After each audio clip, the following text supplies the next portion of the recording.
Hello, I'm Dr. Kenneth Goldberg, and I'm the author of The Homework Trap: How to Save the Sanity of Parents, Students, and Teachers.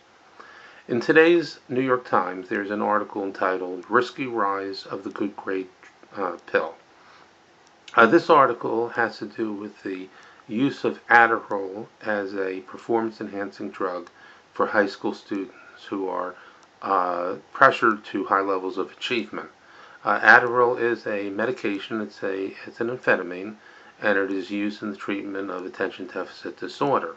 It does enhance performance. It enhances the child's ability to focus, and according to the article, children in these pressured schools, the children who are really pressured to get into the best colleges, have been using this and have been trading it with each other, not as a prescribed medication. So that's essentially what the article is about. I have a couple comments to make on this. First of all, when I went to school in the late 1960s, I attended Tulane University between 1965 and 1969.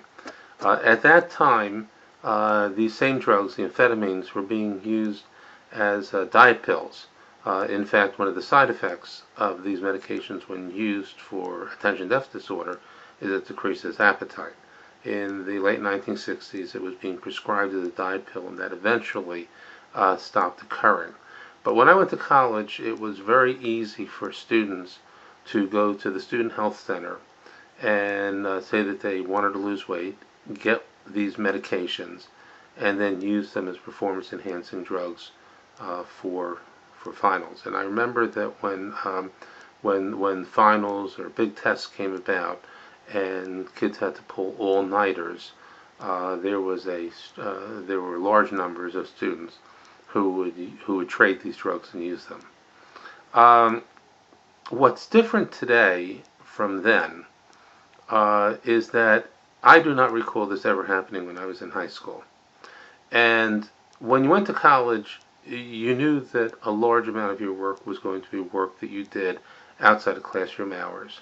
An average course load is 16 credits, so 16 hours a week is a limited amount of time in class, and you expected to spend large amounts of time in the dorm, in your apartment, in the library, continuing to work on things. And you expected that when finals came around, that you'd be pulling a lot of all-nighters. So a lot of people I knew would use these drugs, but you never did it in high school.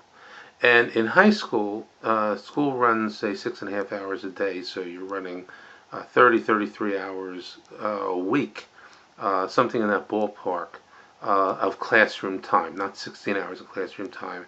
And now we're burdening children with hours worth of work at night.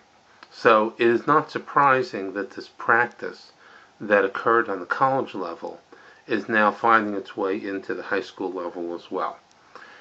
And so the article makes sense to me, and I think it's not just a cautionary note about the pills themselves, but it's a commentary on our practices of burdening children with so much homework that they feel compelled to do this.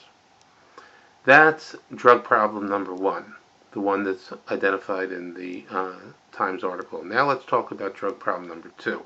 And this is the one that I'm even more concerned about, which does not get talked about.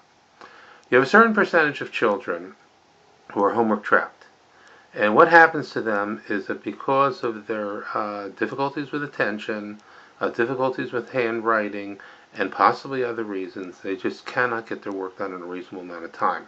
So we're not even talking about at high school levels, we're talking about elementary school levels. When the teacher hands that child a 10-minute assignment, it's really going to take the child 20. When they hands the child a 20-minute assignment, it really takes 40, the 40-minute assignment 80, and by the time the kid hits middle school, he feels overwhelmed. This child is being pressured to put large amounts of time into work, and I have met with families in which parents and children are fighting over homework all night long. And the problem lies in the fact that there is no cap so that that child's homework time is comparable to the homework time of the child who might get things done at a speedier rate, or at least at the rate that the teacher is anticipating when the assignment is given. So what happens to these kids is in elementary school, They are always struggling over their homework, fighting over their homework, sometimes getting their homework done, and even when they get it done, they're getting at most mediocre grades. There's no reinforcement to get it done other than their parents are getting on their case. By middle school, they get overwhelmed because now they have to balance their homework time between 5 different major subject teachers, and all of their demands are converging into one spot, their home, and they don't know how to manage it. Typically, these kids are highly motivated, although people don't realize this, and the fact that they're motivated is seen in September when they really work hard for 1 or 2 of their teachers, which is the most they can manage, and they get some good grades for the first couple of weeks until the boom comes down, and they haven't done the work with the other, they haven't done the work in the other classes. But here's the real killer: these kids have been struggling all along, and they reach high school. And in high school, there's a little twist, which is that high school social life, which has primarily occurred in the family and through community-based groups. Say the child is interested in baseball. The child's been playing on the town baseball team, and even though he didn't get his homework done, he still gets to play on the town team. He gets to play on the summer team. He's an athlete. He gets to enjoy what he enjoys doing. Now suddenly the child is in high school, and there's a switch, whereas activities were community-based when the child was up to 8th grade.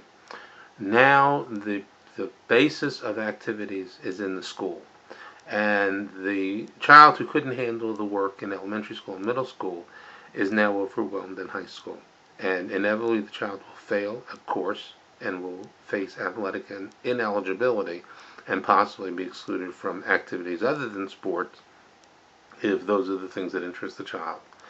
And this causes that individual who has developed good, healthy peer networks with other young people in his community or her community up to 8th grade has now been separated from those groups. And young people need social relationships, they need peers, and it is a setup to drive that young person away from the healthy peer groups and into the unhealthy peer groups, into groups of other young people who are not interested in schools, who feel burned out about school, have nothing to do with their time, and get into drugs. So you have drug problem number 2. Actually, both drug problems are rooted to some degree in homework.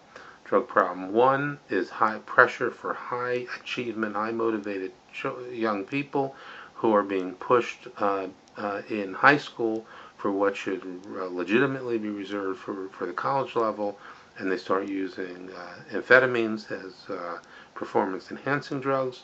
And then the drug problems for those young people who feel burned, who lose access to peer groups and activities that matter to them, and now that primes them to become more likely to get involved in a drug culture. Thank you.